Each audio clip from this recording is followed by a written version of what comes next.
of Education. This is a two-part question. Part one, what is your plan to end the disparity in public school funding across the Commonwealth for grades K through 12? Part two of the question, what is your plan for distribution of funds for higher education for Virginia public colleges and universities, specifically HBCUs? We'll start with you, Senator McClellan. This is another one that's hard to answer in 2 minutes, but my full K-12 plan and my universal child care and early learning plan are on my website. You can read all the details. You have to address K-12 disparities early, starting at birth, because now kindergarten is all academic, and the achievement gap begins at birth, particularly when 90% of the brain is developed before you're 3 years old. So investing in early learning from birth through 4 and not just 3 and 4 year olds. Short term, we have to fully fund the Board of Education's recommended standards of quality. That is the bare minimum they say we need to fund to make sure every child in Virginia has a high quality education, regardless of what locality they're in.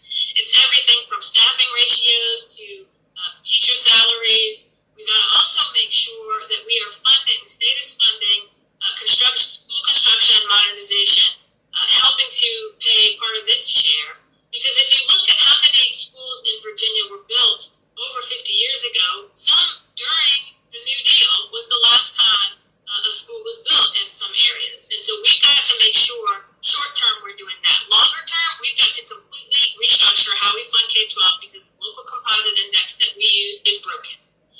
That formula looks at every locality and says, based on your property taxes, which bakes inequity into the system, what percentage of your fund can you pay? We got to fix that. Higher ed, and particularly HBCUs, we have been underinvesting in not just the school itself, but the wraparound services that our students need, especially for our first generation and at-risk students. We have got the state, because we haven't been paying our fair share, the schools have had to get it from students through tuition and fees. And that is especially true for our HBCUs. And so my higher ed plan, just like my K-12 plan, is the state has got to invest more. It will pay for itself in the end, but we have got to do it to address the inequity that we see across our education system from birth to career. Thank you. Mr. Rutledge.